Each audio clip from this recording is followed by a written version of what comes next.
장대장TV 시청자 여러분 안녕하십니까? 장대장입니다. 네, 최근에 생활형 숙박시설이 굉장히 핫했죠. 특히 마곡지구에 있는 이 생활형 숙박시설은 수백 대 일이었나 수천 대 일이었나 할 정도로 굉장히 많은 분들이 몰려들었습니다. 일단 뭐 청약 통장이 필요 없고 또 프리미엄이 가능하지 않나 하는 생각들이 강했던 것 같습니다. 그렇게 되는 이유가 여러 가지 이유 중에 하나가 생활형 숙박시설은 주택수에 포함되지 않는 그런 점이 있죠. 물론 제가 그 생활형 숙박시설 또 오피스텔 이거 종부세라든지 양도세 어떻게 계산하는지 자세하게 제가 영상을 올려드렸습니다. 안 보신 분들은 그 부분을 보시고요. 정확하게 따지면 양도세라는 것은 현 시점에서 무엇로 사용하느냐가 중요하기 때문에 이 법을 제대로 모르면 또 낭패를 보는 경우도 있습니다. 그래서 이 영상을 꼭 보시기 바랍니다. 자, 그런데 어쨌거나 생활형 숙박시설을 말 그대로 이게 이제 단기 체류자들을 위한 숙박시설로 사용을 하기 위해서 약 10여 년 전에 이게 도입된 건데 그렇게 사용하지 않고 있단 말이죠. 실질적으로 생활형 숙박시설을 분양을 받아서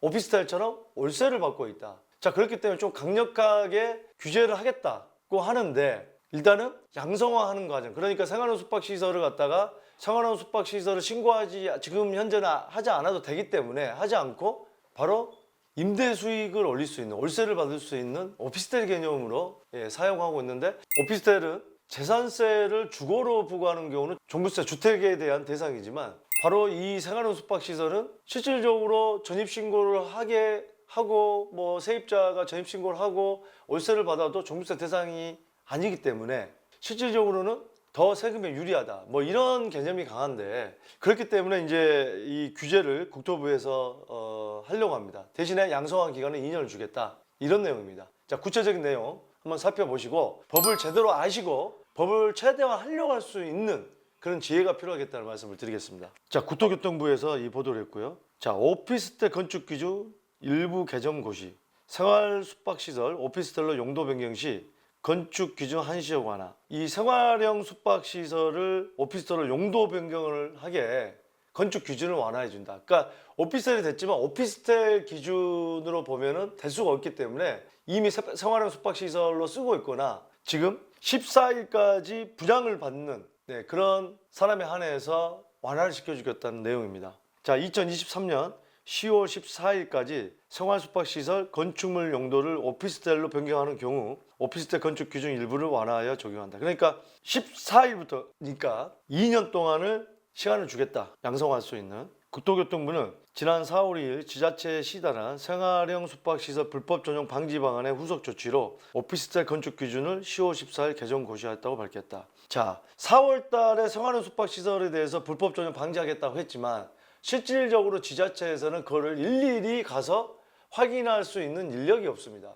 그렇기 때문에 사실상 숙박시설 불법 전용 방지를 하겠다고 강력하게 얘기를 했지만 말만 강력하지 허풍에 불과했습니다. 허풍 말 그대로. 자, 생활 숙박시설은 장기 투숙 수요에 대응하여 서비스, 그러니까 취사를 포함한 제공하는 숙박시설로 공중위생법 관리 시행령 개정을 통해 2012년부터 도입됐다. 그러니까 2012년부터 장기 투숙하는 분들은 취사를 하게, 숙박시설이지만 우리가 모텔이나 이런 거에서는 사실상 취사를 할 수가 없죠. 자, 그러나 이 생활 숙박시설을 적법한 용도 변경 없이 주거용 건축물로 사용하는 경우가 다수 발생하고 있다는 국감 지적에 따라 불법 전용 방지 방안을 마련한 바 있으며 주요 내용은 다음과 같다. 신규 시설은 생활 숙박시설 용도에 적합하게 건축될 수 있도록 별도 건축 기준을 제정하고 건축 심의와 허가 단계에서 숙박시설의 적합 여부 및 주거 교육 환경 등 주변 환경을 고려하여 허가를 제한하여 주택 불법 사용을 사전 차단한다. 자, 말 그대로 이제는 신규로 생활 숙박시설을 지금 이제 허가를 받는다고 한다면 주거나 교육 환경, 그러니까 우리가 보면은 모텔이라든지 사실상 이런 것은 유흥업소가 많은 쪽에 있잖아요. 근데 주변에 학교가 있거나 교육 환경 그런 곳에서 생활 숙박시설 장기 숙박을 하면서 그런 용도는 좀 어린아이들한테 외지인이 오래 거기서 취식을 하고 하는 것은 좀 또 교육 환경에도 안 좋을 수 있기 때문에 제한을 하겠다, 약간 그런 지금 의도입니다.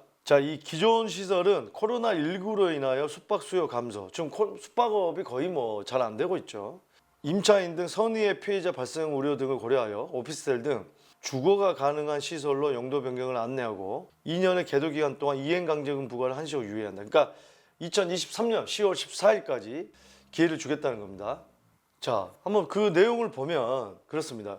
이 오피스텔 건축 기준에는 발코니 설치가 제한되어 있죠. 아파트 같은 경우는 그 전용 면적은 발코니를 확장을 시켜서 전용 면적에 들어가지 않지만 오피스텔은 전용 면적이 전체 면적이거든요. 그러니까 발코니 설치가 제한이 돼 있고, 근데 생활형 숙박시설은 제한이 없어요.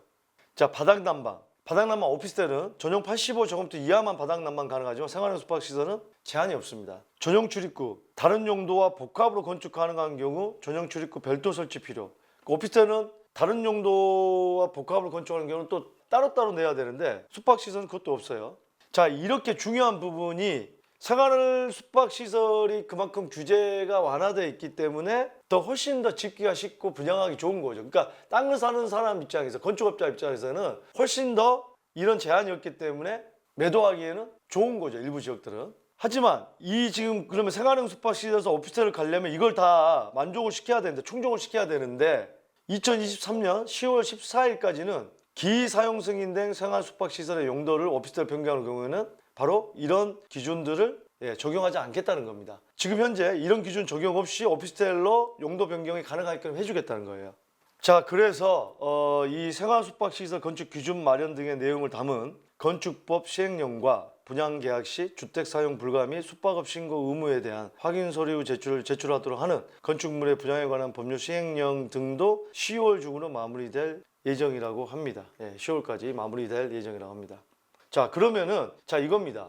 지금 현재는요, 무슨 얘기냐면 지금 현재는 이 숙박업 신고 의무에 대한 확인 서류를 제출하지 않아도 되는 거예요. 그러니까 숙박업을 하지 않고 지금 하는 건데 이제는 숙박업을 무조건 하게끔 신고를 하게끔 한다고 합니다. 그리고 분양계약 시 주택 사용 불가. 지금은 분양할 때 어떻습니까? 주택 사용해도 된다고 다 그렇게 하면서 분양을 하잖아요. 이걸 아예 못하게끔 하겠다는 겁니다. 분양할 때부터 법을 개정을 해서요, 시행령을. 자, 그렇다면은 이런 부분도 이제 가능하겠어요. 생활형 숙박시설이라고 다 좋은 게 아니죠. 단점도 크기 때문에.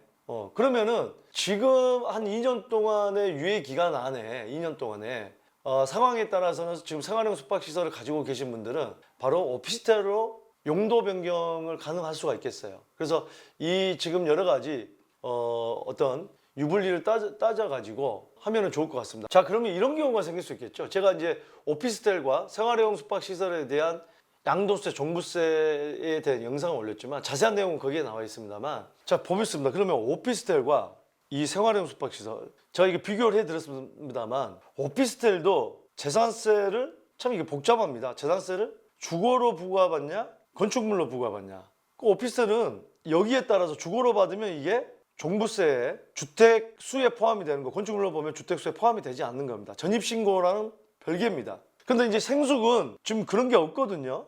종부세의 대상이 아니다는 거예요. 이 주거가 아니기 때문에, 주거로 분류되지 않기 때문에.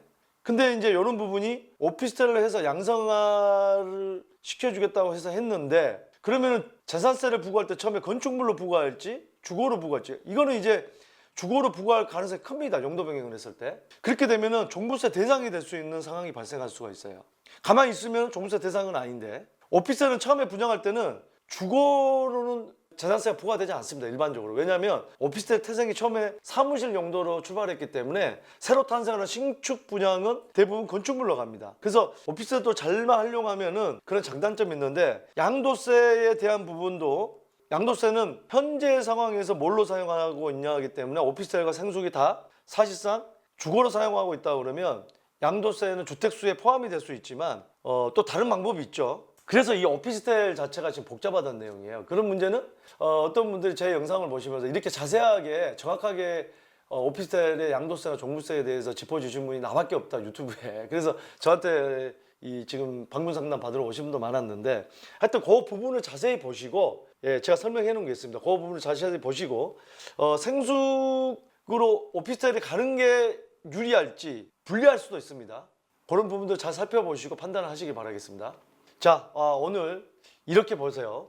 계속해서 부동산 관련된 법이 바뀌고요, 또 정책이 바뀌고 세법도 바뀝니다. 그래서 전략을 계속해서 이 장대장 TV를 보시면서 어떻게 전략을 펼쳐야 될지, 잘못하다가는 영영 팔리지 않는 부동산으로, 애물단지로, 골동품으로 전락할 수 있기 때문에 그런 부분을 잘 살펴보셔야 될 것 같습니다. 이런 부분 혼자 고민하지 마시고 매주 요일 날짜 변동됩니다. 일단 다음 주는 화요일 오전 10시에 라이브 방송을 합니다. 오전으로 처음으로 오전 방송을 하게 됩니다. 여러분들의 많은 관심 바랍니다. 감사합니다.